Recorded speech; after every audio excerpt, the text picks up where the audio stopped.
अस्सलामु अलैकुम वरहमतुल्लाहि वबरकातुहू। दोस्तों, उम्मीद करता हूँ आप खैरियत से होंगे।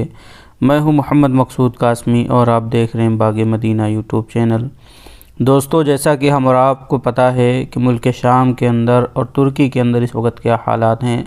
वहाँ पर सख्त ज़लज़ले आए हैं, लोगों की ज़िंदगी बर्बाद हो गई है, खुले आसमान के नीचे रहने को मजबूर हैं। और उस ख़बर को सुन करके कल से बहुत सारे लोग अल्लाह तबारक व तआला से दुआ कर रहे हैं। अब दोस्तों, एक और ख़बर इस वक्त सोशल मीडिया के ऊपर वायरल हो रही है और मुझे तकरीबन 10 बजने वाला है। 10 बजे इस वीडियो को रिकॉर्ड कर रहा हूँ ताकि आप हज़रात को उस ख़बर से मुत्तला कर दूँ।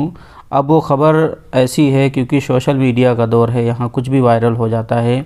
ग्रुप्स के अंदर इसी तरीके से लोगों के स्टेटस के ऊपर, इसी तरीके से फ़ेसबुक खोलो तो वही ख़बर दिख रही है। और ख़बर क्या है मैं आप हज़रात को बतला देता हूँ। ख़बर में लिखा हुआ है कि अगले 48 से 72 घंटों में पाकिस्तान और इंडिया में शदीद नौइयत के ज़लज़ले की पेशगोइयाँ हैं।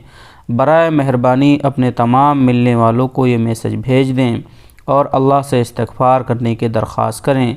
अल्लाह हम सब पे अपना करम फरमाए। तो दोस्तों, अगर ये ख़बर सही है तो हमें डरना चाहिए और अल्लाह तबारक व तआला से लौ लगानी चाहिए। अल्लाह तबारक व तआला से दुआ करनी चाहिए कि अल्लाह तबारक व तआला ऐसे हालात से निपटने की हम सबको तौफ़ीक़ अता फ़रमाएँ और ज़लज़लों की मुसीबतों से हमारी हिफाजत फ़रमाए, पूरे आलम इस्लाम की, पूरी उम्मत मुस्लिमा की हिफाजत फ़रमाएँ। और अगर किसी ने मन घड़त ही इसको शेयर कर दिया है बग़ैर तहक़ीक़ के तो उसने गलत किया, उसको गुनाह मिलेगा। लेकिन अगर ये सच्ची बात है और हो सकता है कि सच हो, क्योंकि तुर्किया के अंदर और मुल्क शाम के अंदर बहुत बुरे हालात हुए, हो सकता है यहाँ भी हो, तो ये ख़बर सच भी हो सकती है। तो इसलिए इतनी रात में मैंने वीडियो को रिकॉर्ड किया। आप हज़रात इस्तिग़फ़ार का एहतमाम करें और अल्लाह तबारक व तआला से दुआ करें कि अल्लाह तबारक व तआला आसानी का मामला फ़रमाएँ।